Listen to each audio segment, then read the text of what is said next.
તો ખાટલી વર્કમાં બેઝિક કોર્સમાં શું શું આવે છે એ હું તમને આજે બતાવીશ. ઘણા લોકો મને પૂછે છે કે કોમેન્ટ આવે છે કે તમે બેઝિકમાં શું શું શીખવો છો અમને, તો હું તમને આજે બતાવીશ કે અમે બેઝિકમાં કઈ કઈ સ્ટીચ શીખવી છે. તો આપણે સ્ટુડન્ટ પાસે જઈશું કે એ કઈ રીતની બેઝિક સ્ટીચ કરે છે તો જોઈ લઈશું કઈ કઈ સ્ટીચ આવે છે. તો આપણે આ સ્ટુડન્ટ વર્ક કરે છે તો આપણે ચાલો હું તમને બતાવી દઉં કે સ્ટાર્ટિંગ આપણે ક્યાંથી થાય છે.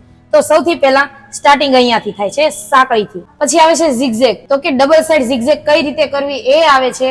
પછી આવે છે મીડિયમ સાઇઝ ઝીણી સાંકળી વગરની ઝિગઝેગ, આ એકદમ નોર્મલ માઇનોર ઝીણી ઝિગઝેગ છે. પછી આપણે આવે છે વાય સ્ટીચ, વાય છે ઝેડ સ્ટીચ. અહીંયા આપણે ડ્રો કરી દીધું છે પેલા કે કઈ રીતે આપણે વર્ક કરવું. પેલા સીધી લાઇનિંગ ડ્રો કરી દીધેલી છે, એમાં એને વર્ક કરેલું છે. તો એમાં લખેલું છે જો કઈ કઈ સ્ટીચ ક્યાં કરવી નહીં. હવે આ છે ખાલી આપણું છે એમાં એ આવશે મોરપંખ ટાંકો આવશે. અહીંયા આવે છે ડબલ સાઇડ મોરપંખ ટાંકો.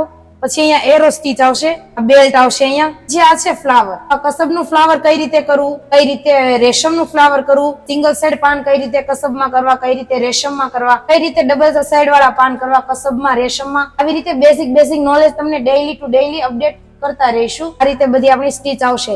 તો અહીંયા બી આપણે સ્ટીચના નામ લખેલા છે કે જો અહીંયા આ છે આપણે બનાવેલી છે, આ વાય સ્ટીચ છે, અહીંયા છે આ ઝેડ સ્ટીચ છે. અહીંયા પણ લખેલું છે કે અહીંયા આપણે કઈ સ્ટીચ બનાવીશું. આપણે બનાવીશું મોરપંખ સ્ટીચ.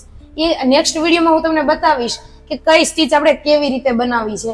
તો આપણે અહીંયા જે બનાવીશું કે મોરપંખ છે, ડબલ સાઇડ મોરપંખ છે, વાય છે, ઝેડ છે, એરો છે, એ બધી સ્ટીચ આખું આ કમ્પ્લીટ થઈ જશે ત્યારે આ વર્ક શરૂ છે. કમ્પ્લીટ થઈ જશે ત્યારે હું તમને બતાવી દઈશ. તો આજે આપણે સ્ટુડન્ટને જ પૂછીશું કે કેટલા ટાઈમથી આવે છે, એ કયું વર્ક કરે છે ને ફાવે છે કે નથી ફાવતું, કઈ રીતે શું છે એ આજે આપણે એની પાસેથી જાણીએ. એનો અનુભવ કેવો છે એ જોઈ લઈએ. તો બેન તમે ક્યારથી આવો છો? 4 દિવસથી આવું છું. Okay. અને મેં એટલું વર્ક કરેલું છે.